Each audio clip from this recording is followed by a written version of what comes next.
Buenas noches, América.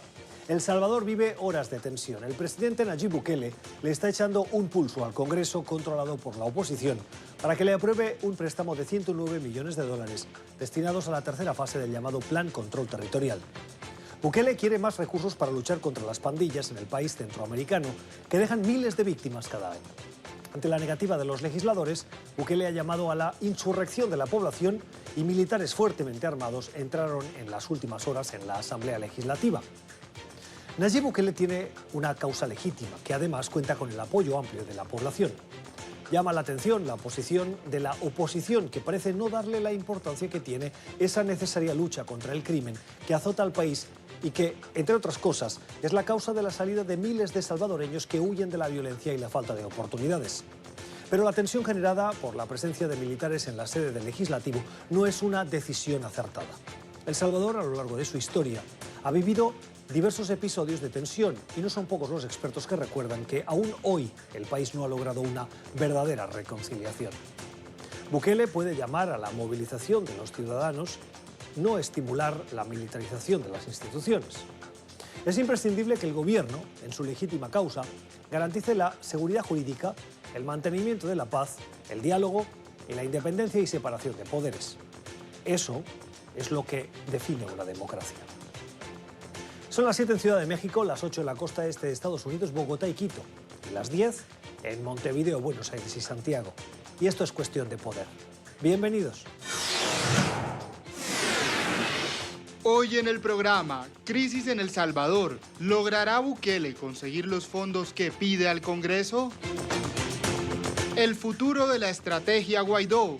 ¿Es suficiente el apoyo de Estados Unidos? Avión comercial bate récord. Consiguió el vuelo subsónico más rápido entre Nueva York y Londres. Victory is winning for our country. Comienza un cambio de régimen político. Desde nuestros estudios en Washington, la opinión, el análisis y las voces que nos ayudan a comprender nuestro mundo. Es cuestión de querer, es cuestión de poder. Comenzamos y lo hacemos con algunas noticias de la actualidad que nos han llamado la atención, a las que les queremos poner notas al pie o la voz de los expertos. ¿Es usted amante de los aviones, de la aviación? Bueno, este fin de semana se ha producido un hito en la historia de la aviación. Un avión procedente de Nueva York con destino a Londres ha rebajado el tiempo máximo utilizado por una aerolínea comercial en un vuelo con un Boeing 747 de las 5 horas y ha unido esas dos ciudades, esas dos capitales de esos dos continentes. 4 horas y 56 minutos es el tiempo que tardó ese Boeing, que estuvo ayudado, ciertamente, por la naturaleza. Los fuertes vientos de cola de la tormenta Ciara lo impulsaron hasta alcanzar los 1.287 kilómetros por hora, que le permitió rebajar un tiempo anterior, que era del año 2018, de 5 horas y 13 minutos. Claro que si nos queremos remontar a tiempos espectaculares, habría que ir más atrás. El Concorde de British Airways había hecho ese mismo trayecto en el año 96 en menos de 3 horas. Y un avión militar, un Blackbird, en el año 74 lo hizo en menos de 2 horas. 1 hora 54 minutos. ¿Se imaginan que se puede cruzar el Atlántico en ese tiempo, en 2 horas? Bueno, la aviación comercial, como mucho, lo ha bajado de 5. Y ya que hablamos de aviones, son los aviones uno de los mecanismos que está utilizando el famoso coronavirus, que tuvo su origen, según los científicos, en China, para expandirse por el mundo. Bueno, los medios de comunicación terrestre también, pero particularmente los vuelos de avión. Hasta tal punto está preocupando este coronavirus que este fin de semana, en las últimas horas, se ha producido un hecho en cuanto a las cifras de muertes y de infecciones. Se ha superado la anterior crisis por un virus similar, el SARS, del año 2002-2003, que entonces puso en jaque a la comunidad científica internacional. La lucha contra el actual coronavirus continúa. Ya son más de 40.000 los infectados y más de 900 los muertos. Esto según el recuento que está haciendo la Universidad Johns Hopkins en su página web. En el año 2002-2003, el virus del SARS mató a 774 personas e infectó a 8.096. Cifras que ya nos gustaría hoy que fueran actuales. Otra cuestión de la actualidad nos lleva a Centroamérica. Este fin de semana hemos visto sorprendentes imágenes en El Salvador. El presidente Nayib Bukele, como decíamos al inicio del programa, le echa un pulso al legislativo. Hay que recordar que Bukele no tiene ni un solo diputado en la Asamblea Legislativa, pero depende de ella, como en todo sistema democrático, para, por ejemplo, aprobar leyes o aprobar el presupuesto. Le está pidiendo esos 109 millones de dólares para reforzar las fuerzas de seguridad del país y hacerle frente a la amenaza de la violencia de las pandillas, del crimen, y podríamos decir el crimen organizado. De momento, las cosas nos dejan esas imágenes de Bukele entrando en la Asamblea acompañado de militares. La oposición dice que es un autogolpe. En cualquier caso, son imágenes ciertamente sorprendentes. Algunos las tildan de ese autogolpe o de militarización de las instituciones. Esa oposición está pidiendo la intervención de la Organización de Estados Americanos para buscarle una solución y piden que se rebaje la tensión. Nelson Rauda es periodista, es salvadoreño, trabaja en el portal de información El Faro. Señor Rauda, gracias por estar con nosotros. Veíamos esas imágenes de militares acompañando a Nayib Bukele dentro de la sede del Legislativo. ¿Está militarizando Bukele, el presidente, la Asamblea? Bueno, buenas noches a todos. Es una cuestión complicada de resumir, pero el presidente básicamente en un pleito con el órgano legislativo que escala rápidamente desde el miércoles en que exige a la Asamblea que sesione hasta el sábado en que militariza la Asamblea y el domingo en que entra al pleno legislativo con militares, algo que no pasaba al menos de 1972. Es una cosa histórica y sin precedentes, la mayor amenaza para la democracia salvadoreña en los últimos 30 años. No hay otra manera de explicarlo que en un arrebato y una locura del presidente que tiene el país al borde del precipicio, al borde de una crisis y ya plenamente en una crisis constitucional en la que están metidos todos los órganos del Estado y en la que están todos los intereses de la República. Tras entrar en la Asamblea, Bukele, después de orar dentro de la Asamblea, salió para dirigirse a una multitud. Asegura él y su gobierno que fueron 50.000 los salvadoreños congregados. Otros medios hablan de cifras menores, de 5.000. ¿Cuál es su opinión? ¿Cuánta gente congregó Bukele en torno a la Asamblea Legislativa? Hay dos cosas. Uno, el presidente tiene una tasa de aprobación altísima, arriba del 90% en la mayoría de las encuestas. Dos, yo estuve ayer en las manifestaciones cerca de la Asamblea Legislativa. La mayoría de las personas que estuvieron ahí fueron o empleados públicos llevados por el gobierno o simpatizantes del Partido Nuevas Ideas también llevados por el gobierno. No había tanta gente autoconvocada, por decirlo así. La cifra de la que el presidente habla es muchísimo menor. Hicimos cálculos, no solo porque estuvimos ahí, sino que también hicimos cálculos de área con herramientas tecnológicas y nuestros cálculos se asoman más a 5.000 personas, exagerando 10.000. Entonces, el presidente está manipulando el discurso. Cualquier político que se arrogue la representación única del pueblo tiene fallas de origen, ¿no?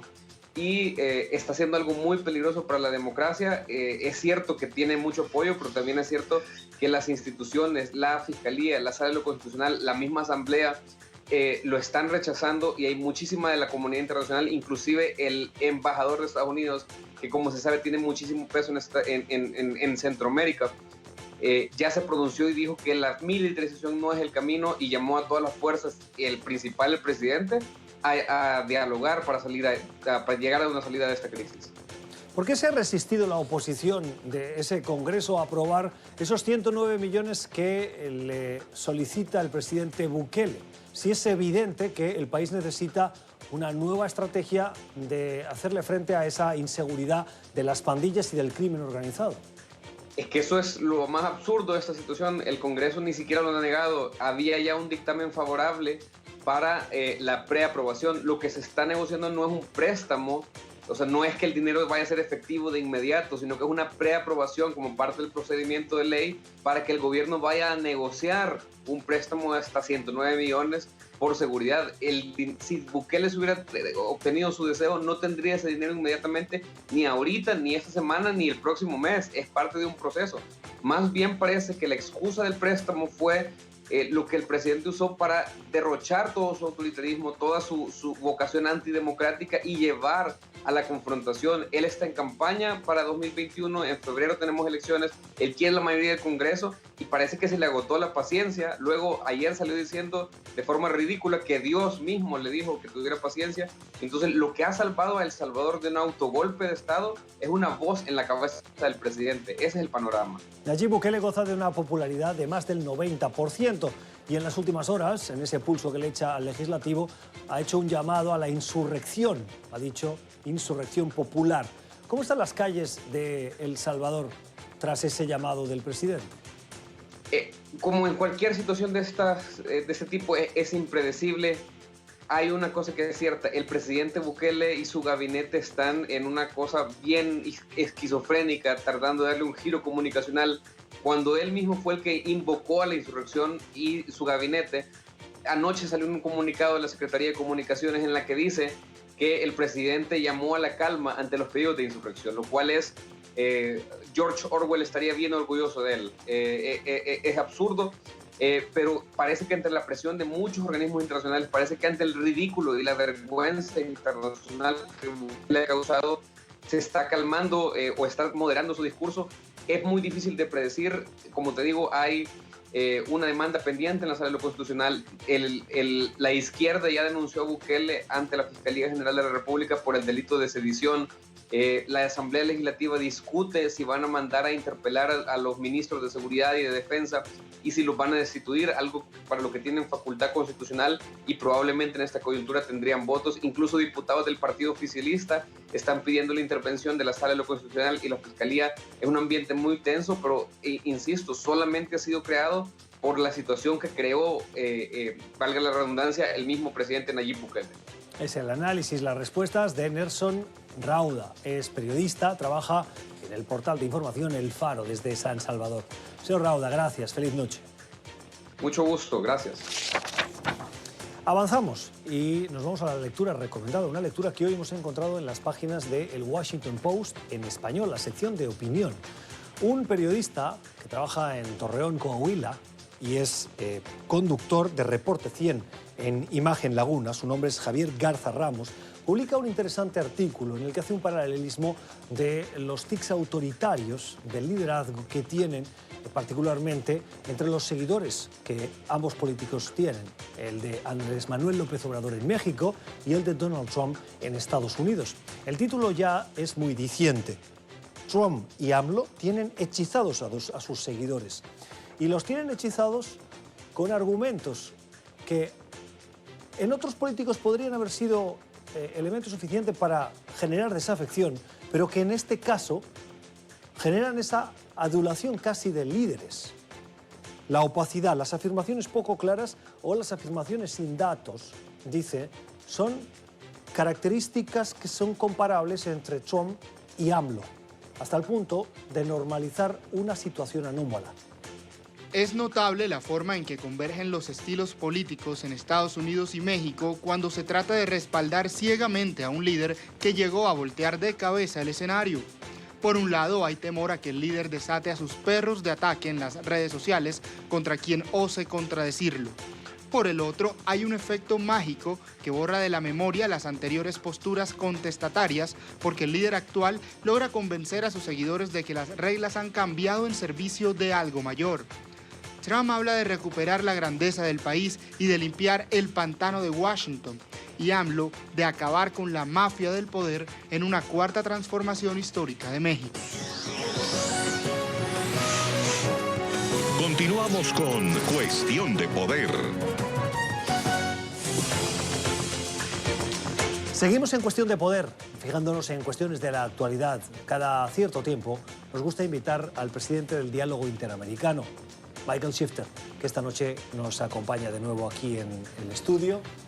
Señor Shifter, gracias por estar con nosotros. Encantado, un gusto como siempre. El señor Shifter acaba de llegar del otro lado del Atlántico, ha estado en Roma, en el Vaticano, y preside uno de los centros de pensamientos más relevantes de la capital estadounidense cuando se refiere a las cuestiones latinoamericanas. Señor Shifter, usted ha ido para participar junto a otros dos académicos estadounidenses y otras voces de la región latinoamericana y también de Europa en una reunión organizada por el Vaticano, Sí. por la Academia de Ciencias Sociales, Así es. con el objetivo de abordar lo que en el programa hablábamos la semana pasada, es la deuda de los países y cómo este repago de esta deuda hay que tomarlo en consideración, sobre todo viendo el impacto que puede producir en los ciudadanos. Y de fondo, sin mencionarlo directamente, estaba el nombre de Argentina y la deuda que este país tiene con el Fondo Monetario, una reunión en la que también participó la directora gerente del Fondo Monetario. ¿De qué se habló? Bueno, yo creo que este seminario fue organizado conjuntamente con el gobierno de Argentina. Y el presidente Fernández había estado en el Vaticano con el Papa algunos días antes y tuvo varios funcionarios altos del nuevo gobierno de Argentina. Obviamente enfrente un enorme desafío, problema con una deuda, tanto con el Fondo Monetario como por acreedores también privados. Entonces, la idea es cómo, en esa situación muy difícil, cómo pensar en otros enfoques, otras maneras de pensar, de cómo lidiar con este problema. Entonces, hubo gente que hablaron de otras formas que se puede aplicar en el caso de tratar con ese problema que enfrenta Argentina y que es un país que está pasando por momentos muy difíciles económicamente. Y entonces hay que romper los esquemas tradicionales y pensar de manera más creativa. Entonces, esto fue la idea y hubo intervenciones interesantes y tuve el honor de participar. También compartí algunas ideas. El Papa también, Francisco, estuvo ahí, también habló. Entonces, yo creo que fue interesante. Cuando hablamos de formas más creativas de devolver una deuda, se me ocurren pocas, porque uno tiene una deuda, o la paga o no la paga, o difiere el pago para no pagarla inmediatamente. Pero más allá de eso, ¿qué otras ideas creativas pueden estar yo creo sobre la que mesa? difiere el pago, yo creo que hay que tomar en cuenta, claro, hay un compromiso para pagar la deuda, pero también hay que medir el impacto social, como hemos visto en algunos países, como Ecuador reciente, cuando hubo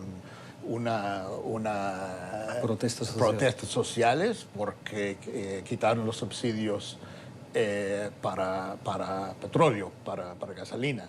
Entonces el resultado fue una situación muy difícil.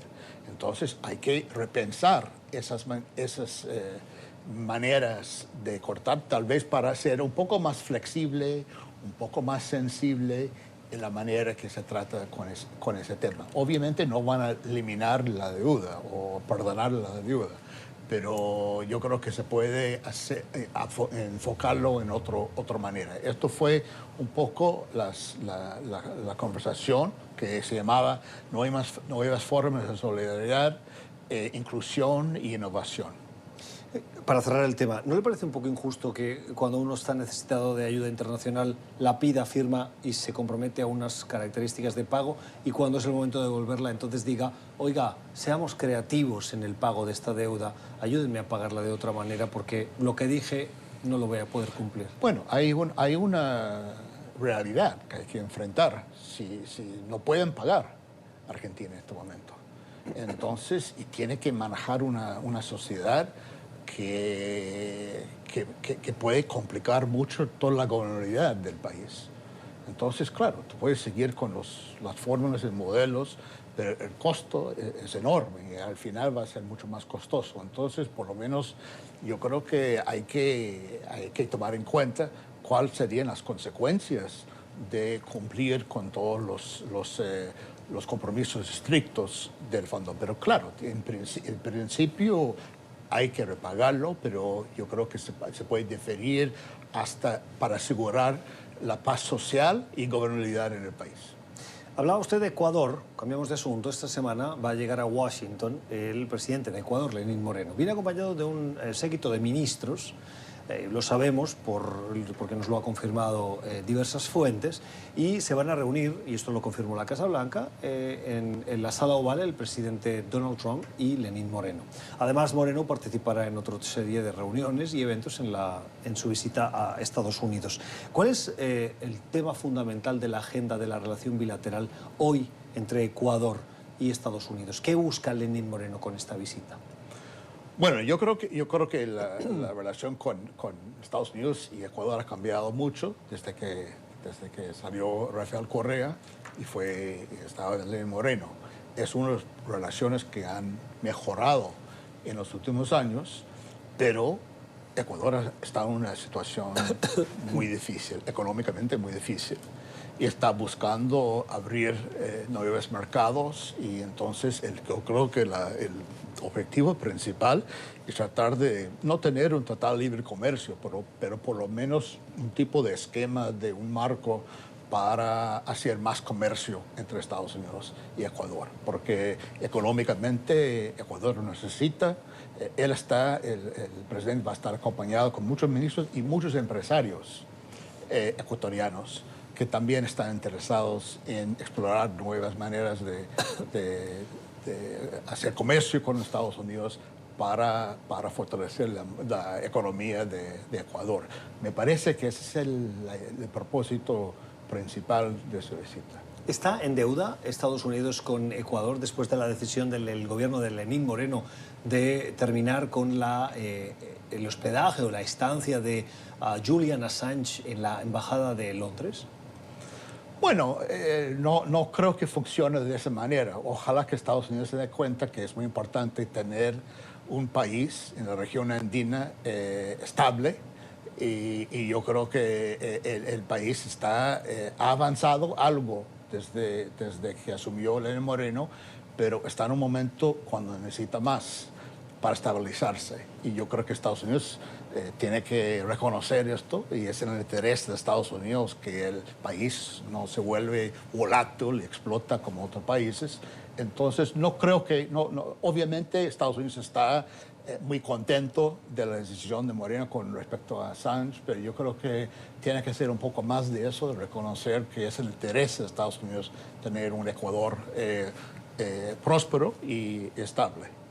La visita de Lenín Moreno a Washington, reunión en la Casa Blanca este miércoles. Nosotros aquí lo seguiremos en NTN 24. Otra cuestión candente de la actualidad en América Latina. En El Salvador, en las últimas horas, se han producido momentos de tensión, porque Nayib Bukele, presidente con más de un 90% de popularidad, que no tiene un solo parlamentario en la Asamblea Legislativa, le pide a la Asamblea que le apruebe un presupuesto de 109 millones de dólares para reforzar las fuerzas de seguridad del Estado con el objetivo de luchar contra las pandillas. Dado que hay bloqueo por parte del legislativo, decidió entrar acompañado de un grupo de militares. ¿Ver militares dentro de un legislativo a usted qué le provoca? Bueno, jamás ha pasado. Yo no recuerdo en todos mis años algo parecido. Seguramente nunca en Salvador, que ha tenido gobiernos militares y ha sido muy difícil, pero yo creo que es muy preocupante, a mi juicio, mandar militares a la Asamblea Legislativa, como un poco de forzarlos para aceptar esa autorización para el préstamo. Yo creo que esto no es el uso democrático de las Fuerzas Armadas. Entonces, me preocupa. Creo que es una crisis. Yo creo que debería haber una respuesta internacional para decir que estas cosas simplemente en una democracia no se hace. Ahora, él tiene mucha fuerza, como usted dijo muy bien, tiene más del 90% de popularidad, y la Asamblea está en una situación difícil, porque si no lo apoyan, también ellos pagan un costo político, porque tiene un presidente muy popular. Pero simplemente como principio, como valor, esto, lo que ha pasado, es muy preocupante, y eso no es la manera de hacer democracia y tener contrapesos con el presidente. No es por uso de las Fuerzas Armadas entrando a la Asamblea Nacional. ¿Es hoy la democracia salvadoreña más débil que ayer? Bueno, ha habido un golpe. Es un golpe. ¿Usted lo calificaría de autogolpe? No. Cuando digo golpe, digo en palabras inglés como setback. Es un golpe, ya. O sea, está un poquito más débil. Sí. Okay. No es un golpe de Estado. De acuerdo. No, pero es... Bueno, la oposición lo ha calificado como autogolpe. Sí, bueno, yo no diría eso, pero es un golpe en el sentido de eso, es un retroceso. Es un retroceso preocupante. Ok. Quiero preguntarle también por una serie de eventos que están ustedes organizando con motivo de la próxima elección del secretario general de la OEA. Luis Almagro busca la reelección, pero además hay dos candidatos, uno de los cuales estuvo aquí en nuestro programa la semana pasada, la señora Espinosa, que fue presidenta de la Asamblea General de Naciones Unidas, y también el embajador de Perú, el señor Hugo de Cela. Ustedes están organizando esos eventos. ¿Merece Luis Almagro la continuidad al frente de la Secretaría General o es momento de una renovación? Bueno, yo creo que se trata, la idea de esos eventos es justamente para que tengan oportunidad cada uno de los candidatos, incluyendo el secretario general Almagro, para expresar y compartir su plan para el futuro, su visión de cómo manejar la OEA, que es una institución importante, pero una institución que enfrenta enormes desafíos financieros, institucionales, políticos, una región muy fragmentada políticamente, y escuchar a los otros candidatos también.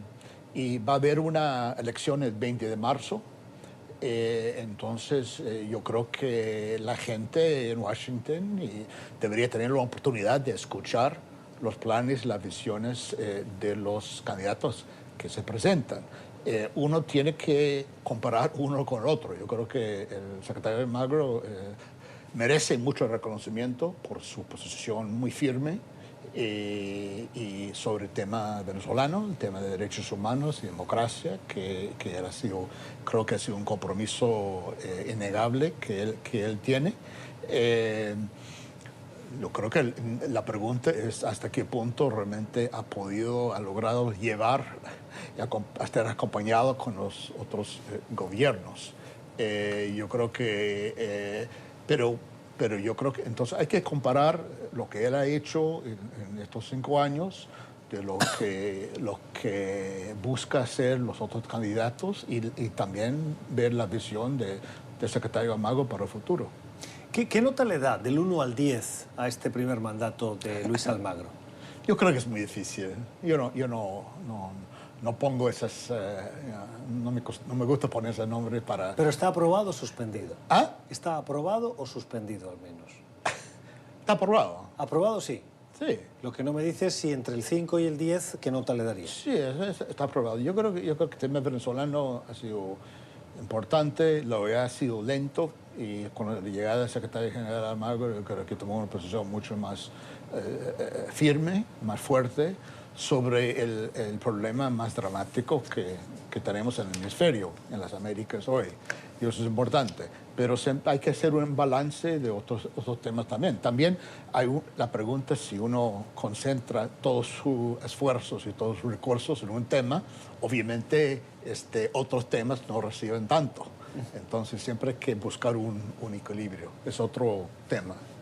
Es la opinión de Michael Shifter, es el presidente del Diálogo Interamericano, un analista de cuestiones latinoamericanas que hoy pasa por NTN 24 por este estudio. Gracias por haber estado en Cuestión de Poder. Encantado, un gusto, muy amable. Puede volver a escuchar esta entrevista en nuestro podcast. Estamos en Apple y en Spotify y hacer llegar sus comentarios sobre lo que ha escuchado, lo que le ha dicho el señor Shifter en C Poder NTN 24. Ya regresamos. Continuamos con Cuestión de Poder. Tiempo para el análisis en Cuestión de Poder para fijarnos en esa gira exitosa internacional de Juan Guaidó, el considerado presidente encargado de Venezuela. Tras pasar por Colombia, Europa, con diversas capitales y reuniones de primer nivel, por Canadá, terminó en Estados Unidos, donde aún tenemos esas imágenes frescas de una ovación histórica de los dos partidos, es decir, bipartidistas, de republicanos y demócratas, en el discurso del Estado de la Unión y esa reunión en la Sala Oval de la Casa Blanca. Guaidó enfrenta ahora el reto de regresar a Venezuela, tras haber recuperado liderazgo y con él esperanza. Hoy en las páginas del Washington Post encontramos un interesante artículo firmado por Francisco Toro, que es columnista de opinión global de este periódico y que lleva por título «Guaidó tiene el respaldo del Congreso de Estados Unidos, pero está fallando en Venezuela». Saludamos a Francisco Toro a esta hora de la noche aquí en Cuestión de Poder. Señor Toro, gracias por estar con nosotros. Bienvenido. A ustedes. Señor Toro, es sorprendente, un venezolano que pone un poquito de sombra sobre lo que sin duda muchos califican de éxito. ¿Por qué está fallando Juan Guaidó en Venezuela? No, sin duda que fue un gran éxito. O sea, lo que ha logrado Guaidó a nivel internacional es muy impactante. Lo que pasa es que en Venezuela hoy en día se está dando una situación más o menos como la de Libia, en que hay dos gobiernos que están apoyados por grupos distintos de poder fuera del país y que ninguno de los dos tiene verdadera legitimidad a nivel global. El gobierno de Maduro es reconocido por muy pocos gobiernos, casi todos autoritarios fuera de Venezuela, y el de Guaidó, aun cuando es apoyado por casi todas las democracias del mundo, no tiene poder dentro del país. Entonces, el artículo mío se trataba más bien de analizar qué es lo que ha pasado con el reto que quiso presentarle Guaidó a la autocracia de Maduro y por qué no ha tenido éxito. Usted en su artículo habla de venezolanos resignados a esa situación en las que estos venezolanos ven a Guaidó con una cierta esperanza, pero conscientes de esa resignación, de esa situación en el país que parece que no va a cambiar. ¿Va a cambiar algo gracias a esta gira internacional o realmente las cosas van a continuar igual y lo que ha hecho Guaidó es reforzar su liderazgo, pero nada más? Bueno, Guaidó está en una situación muy complicada como toda la oposición venezolana en el sentido de que su meta inmediata y principal es sencillamente mantenerse en libertad y no terminar en una cárcel. Hay muchos líderes de oposición venezolanos que están hoy en día encarcelados por el régimen. Entonces, ¿de qué se trataba la gira? En gran parte se trataba sencillamente en alzar el perfil internacional de Juan Guaidó para hacer imposible encarcelarlo. ¿Cómo hace uno para meter preso a una persona que es recibida así en la Casa Blanca, en el Foro Económico Mundial en Davos, en Suiza? Se hace muy difícil, se hace muy costoso para el régimen hacer eso. Eso permite que el movimiento opositor se mantenga en pie y siga existiendo y siga tratando de organizarse en Venezuela. Pero vamos a estar claros, esta no era la idea cuando se lanzó el reto de Guaidó hace ya más de un año. La idea era que comenzaran una serie de defecciones dentro del régimen de Maduro, defecciones en serie, que llevaran hacia un cambio político y hacia una implosión de los apoyos militares al régimen. Eso no ha pasado y yo no creo que en Venezuela hoy quede mucha gente con mucha esperanza de que eso pase. El gobierno de Maduro ha tenido éxito en reprimir ese tipo de deserciones. Entonces, por eso es que los venezolanos que todavía están en Venezuela, en su mayoría, no están pensando en la política, están pensando en cómo sobrevivir de día a día. Y de eso se aprovecha en gran parte el régimen, que no necesita sacar a la calle a colectivos ni a la Guardia Nacional, porque la gente está dedicada a esa supervivencia y no a las protestas o manifestaciones. ¿Qué podría pasar? ¿Qué más podría hacer la comunidad internacional, Estados Unidos en particular, si, uno, impiden el retorno de Juan Guaidó, dos, lo meten en la cárcel o le hacen algún tipo de acoso que cruce de alguna manera líneas que hasta ahora parecían impensables? Es que es muy difícil porque ya la comunidad internacional ha jugado la mayor parte de las cartas que tenía en la mano. Ya las sanciones, tanto primarias como secundarias, sobre la industria petrolera están en pie. No queda mucho más que se pueda hacer. El gobierno de Estados Unidos declaró sanciones contra Conviasa, que es la aerolínea del régimen venezolano, pero bueno, tiene un impacto más bien menor. Yo creo que lo que podría hacer ya no es tanto el gobierno de Estados Unidos o de Europa, sino los otros gobiernos en la región podrían tomar un papel mucho más agresivo en términos de congelar cuentas y de congelar bienes y activos de personeros del régimen y de familiares y testaferros de personeros del régimen. Eso lo hemos visto en Estados Unidos, en Canadá y en Europa, pero por ejemplo en Argentina y en Chile no lo hemos visto. En Brasil se hace mucho más difícil. En Colombia mismo no vemos que en realidad haya habido gran progreso en ese sentido. Entonces, parte de lo que la comunidad internacional tiene que seguir haciendo, esto es un proceso que va a llevar tiempo, es un proceso gradual, es demostrando que hay poco que ganar apoyando al régimen de Maduro en el largo término. hay que demostrar que hay poco que ganar apoyando al gobierno de Maduro, que apoyando al gobierno de Maduro uno lo único que hace es terminar arrinconándose y quedándose en una situación en que es muy difícil proteger los activos robados. A medida que eso se vaya logrando, yo creo que sí se hace posible imaginarse que llega un momento en que el gobierno de Maduro decida negociar en serio, cosa que nunca ha hecho.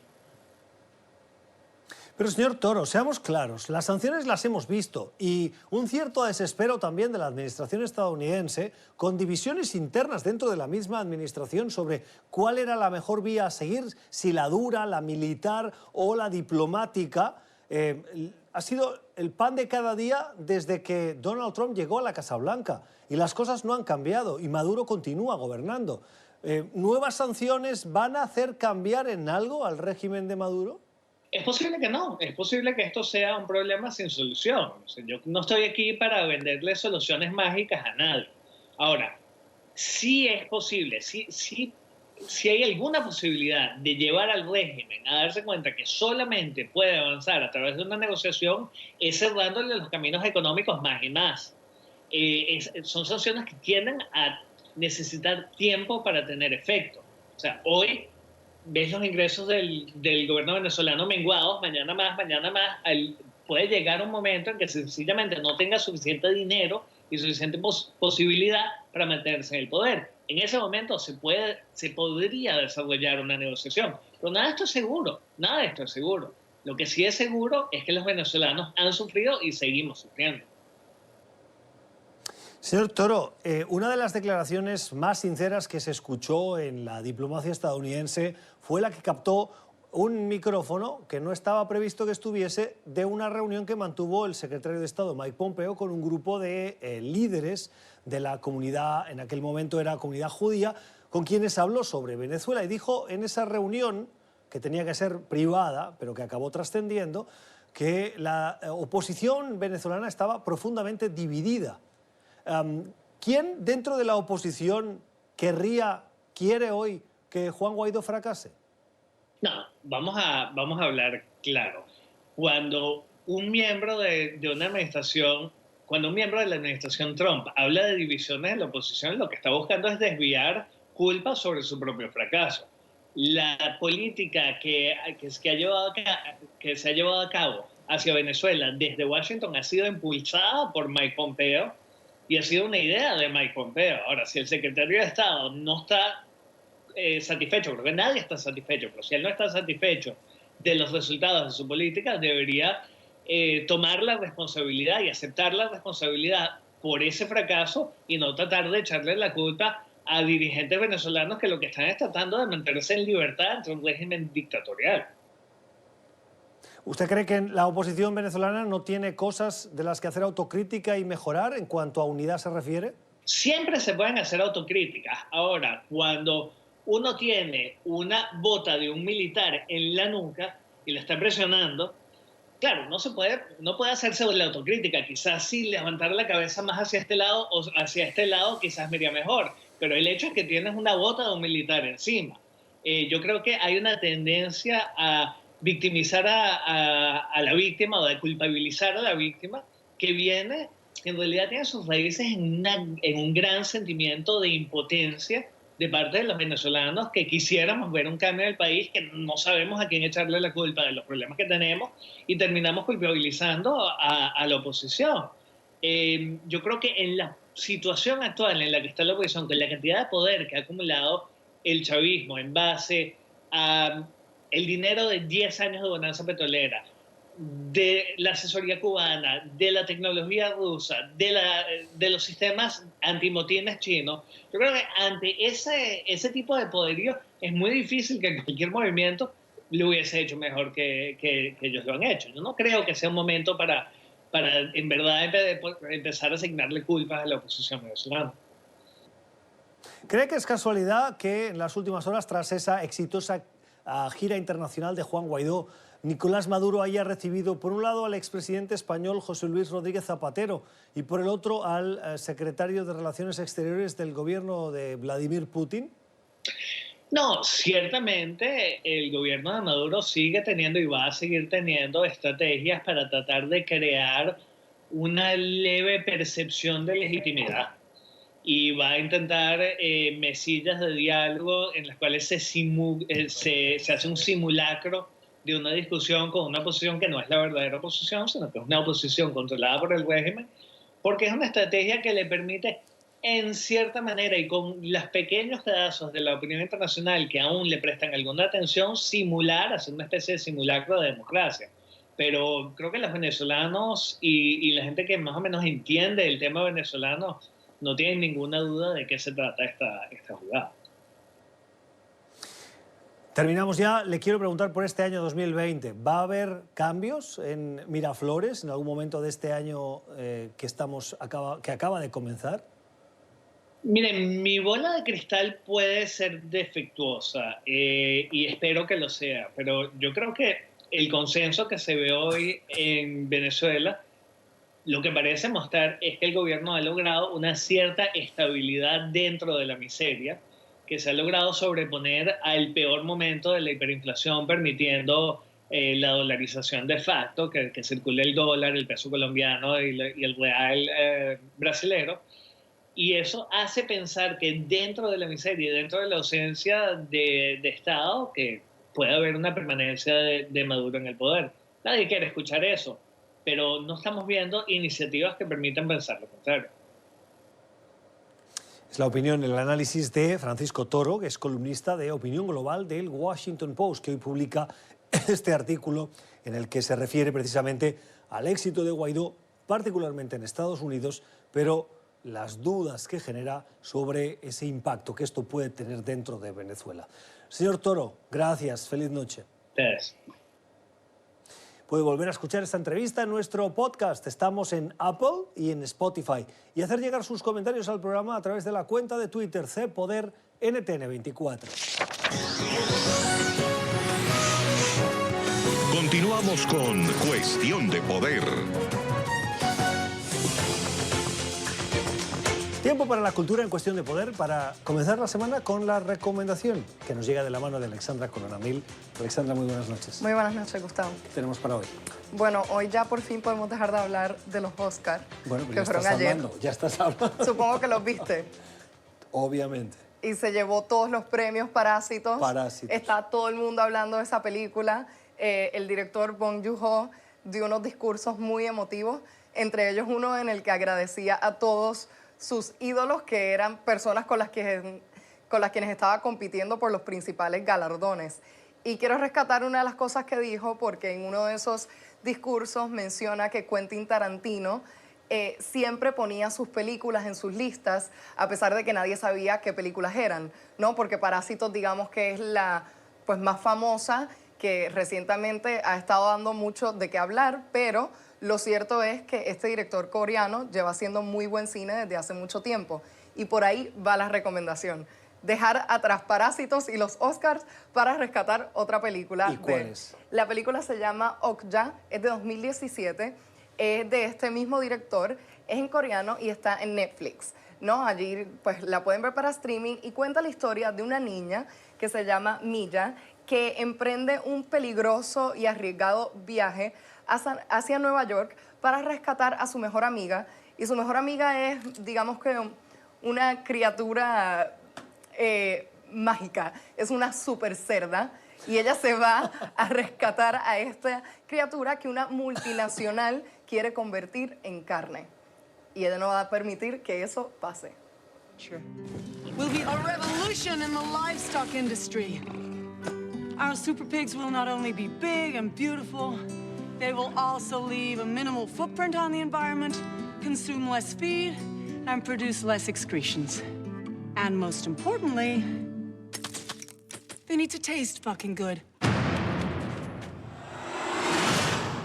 옥자야.